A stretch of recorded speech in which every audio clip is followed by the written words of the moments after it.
কথাটা বোঝার চেষ্টা করো। আমি বুঝতে পারছি, সব বুঝতে পারছি আমি। বড়ই সরলভাবে তুমি এই কথা ঘোরাতে চাইছো, তাই না? কিন্তু আমিও আমার কথায় অটল থাকবো রাধা। দেখো, চন্দ্রাবলীর বিবাহ সম্পন্ন হওয়া অবধি সময় আছে তোমার কাছে। ততক্ষণে যদি তুমি তোমার সখার ইচ্ছে পূরণ না করো তাহলে তাহলে কি করবে তুমি? আমি কি? সাধু হয়ে যাব। সাধু? হ্যাঁ, সাধু। আর যেমন তেমন সাধু নয়, আমি মৌন সাধু হয়ে যাব। তারপর আমি কিচ্ছু বলবো না, একটা কথাও বলবো না। না সংসারকে কিছু বলবো আর না তোমাকে কিছু বলবো। তাই করি, সাধু হয়ে যাই। দেখো, আমার যা বলার ছিল আমি বলে দিয়েছি। এইবারে তোমার যা করার তুমি করো। সিদ্ধান্ত আপনার। আমি চললাম সাধু হতে। কৃষ্ণ, কৃষ্ণ, আমার কথাটা শোনো। কৃষ্ণ,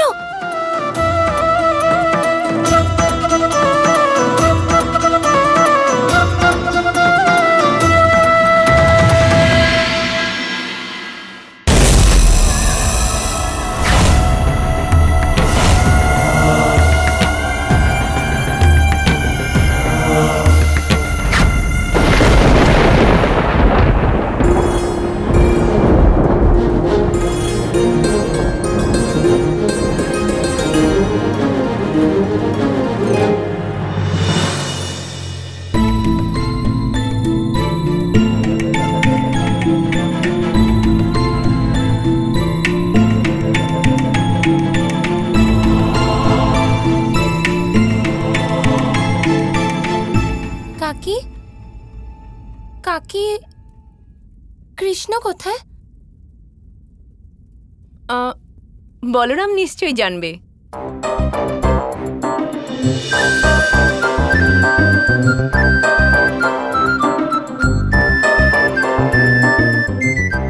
রাধা, কানাই কোথায়? এটাই তো আমি জানতে আসছিলাম দাদা। আপনিও জানেন না? এইটাই তো সমস্যা রাধা। সমস্ত সংসারের এইটাই মনে হয় যে কানাই কোথায় গেছে তা বলরাম দাদা নিশ্চয়ই জানবে। কিন্তু সত্যি এটাই যে কানাই আজ পর্যন্ত কখনো কোথাও কিচ্ছু আমাকে বলে যায় না।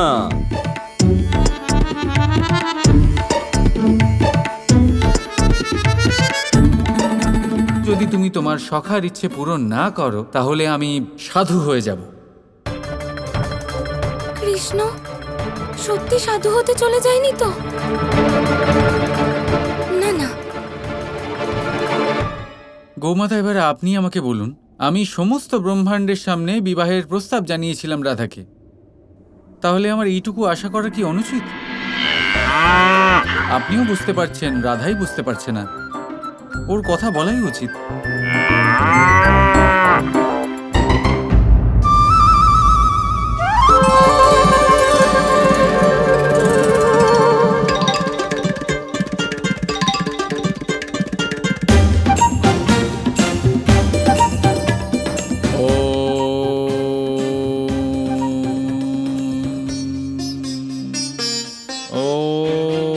কৃষ্ণ, এটা কি করছো?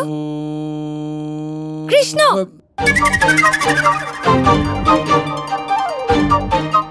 এই ভণ্ডামো করা বন্ধ করো আর তোমার চোখ খোলো। সব বুঝতে পারছি, আমাকে বিরক্ত করছো। এভাবে কেউ এই অলংকার আর এই বস্ত্র পরে সাধু হয়ে যায়? উঠে পড়ো, চোখ খোলো।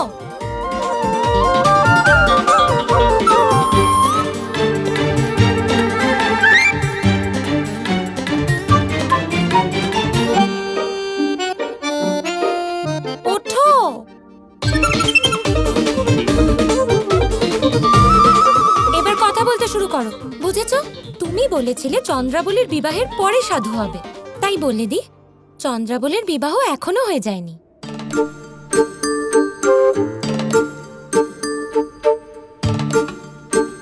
আচ্ছা ঠিক আছে, তাতে কি হয়েছে? বিবাহ তো এই হলো বলে বেশি সময় বাকি নেই।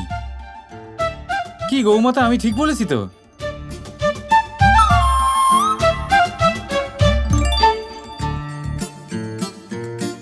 গৌমাতাও কথাই বলছেন না। কৃষ্ণ দাঁড়াও, দাঁড়াও কৃষ্ণ।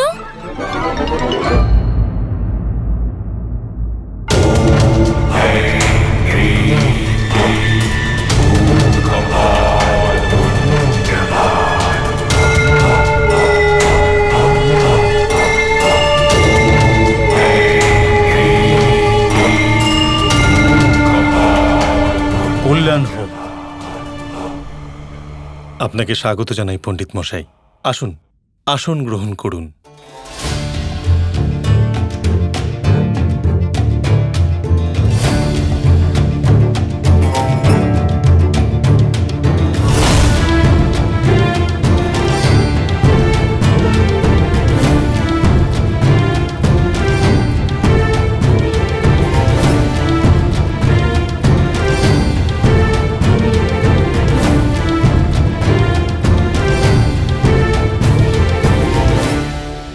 আমাদের অনেক সৌভাগ্য যে এই বিবাহ সম্পন্ন করতে আপনি স্বয়ং এসেছেন।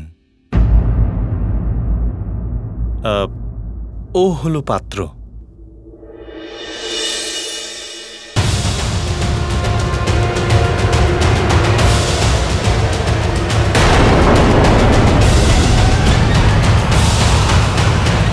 পাপ, মহাপাপ। এই বিবাহ কখনোই হতে পারে না।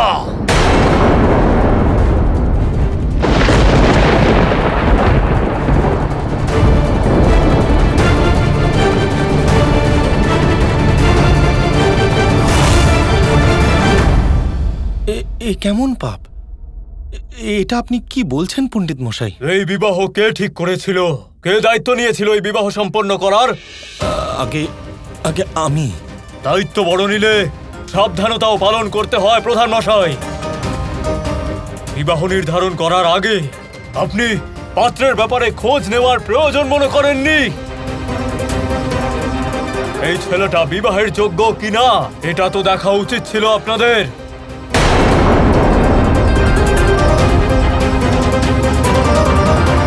ক্ষমা করবেন পণ্ডিত মশাই, কিন্তু আপনি আমাদের প্রধানকে অপমান করছেন। আপনার এই দোষারোপের কারণটা তো বলুন। পাত্রের কুযোগের শোধন হয়নি এখনো।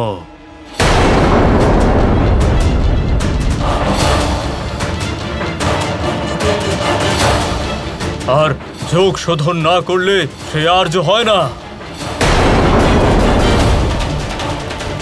আপনি একজন কুপাত্রের সঙ্গে কন্যার বিবাহ দিতে চান?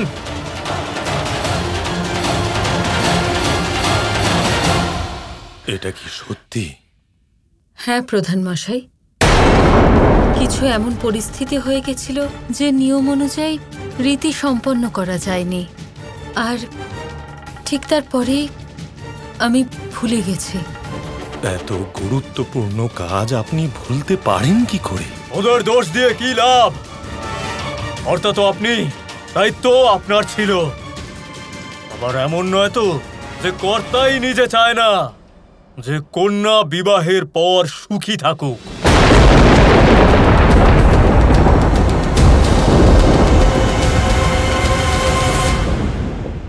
না পণ্ডিত মশাই, এটা আপনি কি বলছেন? চন্দ্রাবলী আর রাধা দুজনেই আমার কাছে সমান। আমি কোনোদিনও এদের মধ্যে তফাৎ করিনি। হ্যাঁ, আমি ভুল করেছি, কিন্তু ভুল তো সংশোধনও করা সম্ভব। আপনি আপনি আপনি নিজের শোধন করার রীতি বলে দিন পণ্ডিত মশাই।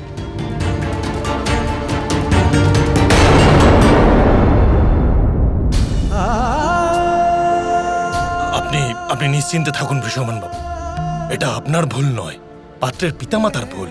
ছোট ভুল, কিন্তু আমারই তো হয়েছে। অপমান তো আমাকেই সহ্য করতে হবে।